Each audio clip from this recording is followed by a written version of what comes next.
피해 교사와의 학급 교체 분리되지 않는 이유. 자신이 담임을 맡은 고등학교 2학년 제자로부터 성적인 표현이 담긴 편지를 받는 등 교권 침해를 당한 교사가 문제의 학생을 계속 교육해야 하는 일이 벌어져 교원단체가 대책 마련을 호소하고 나섰어요. 교원단체는 교권 침해 결정에도 학생과 피해 교사의 실질적인 분리 조치가 되지 않아 결국 피해자가 교실을 떠나야 하는 현실이 근본적으로 개선되어야 한다고 촉구했어요. 19일 경기교사노조에 따르면 도내 한 고등학교 2학년 담임교사인 A 교사는 6월 22일 같은 반 제자인 B 군으로부터 성적인 내용이 담긴 편지를 받았어요. 편지 안에는 교사 이름을 존대하지 않고 34회 지칭하며 교사와 성욕과 관련된 할 수 있는 모든 것을 상상했다 는 취지의 내용이 적혀 있었어요. 학생의 일방적인 애정 표현과 함께 교사에게도 같은 감정을 요구하는 협박성 문구도 다수 포함됐어요.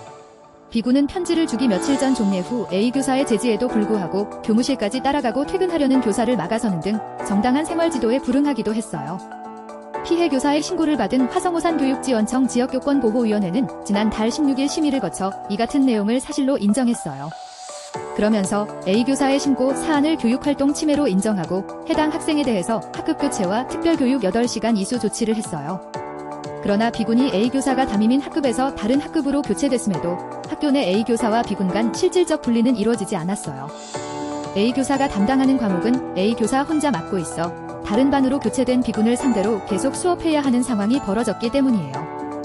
이에 A 교사는 2학기 개학을 앞두고 B군이 선택 과목을 변경하거나 온라인 보충 교육 과정을 통한 과목 수강 또는 시간 강사 채용 등 대안을 학교 측에 요구했으나 받아들여지지 않았다고 했어요.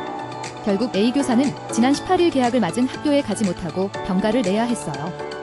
A 교사는 이날 연합뉴스와의 전화통화에서 편지를 읽고 나서 성적 수치심과 혐오감을 느꼈고 한동안 헛구역질하는 등 정신적, 신체적 스트레스가 컸다며 교권보호위원회 결정으로 학생을 마주치지 않을 것이란 희망을 갖고 좀 진정됐는데 개학 이후에 그 학생을 대상으로 수업해야 한다는 사실을 알게 된 뒤로 다시 헛구역질이 올라온다고 피해를 호소했어요.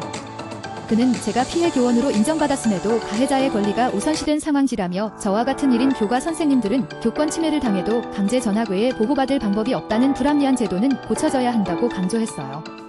그러면서 가해자 피해자 분리 조치가 단위 학교 교장 재량에 따라 크게 좌우되는 것도 교권보호 제도의 사각지대라며 교권보호위 심의가 끝났다는 이유로 학교, 지역교육청, 도교육청 어느 기관으로부터 보호받지 못하고 버려진 기분이라고 말했어요. 연합뉴스는 A 교사가 근무하는 학교 측의 입장을 묻는 연락을 수차례 취했으나 아무런 답변을 받지 못했어요. 경기교사노조 관계자는 이번 사건은 현행 피해 교원 보호체계의 공백을 여실히 보여준다고 지적하며 수업 동선을 분리하는 등 현실을 반영한 법적, 제도적 보완이 이뤄져야 한다고 강조했어요. 교육당국은 이 사건 피해 교원에 대해 교권보호전담관을 배정하기로 했어요.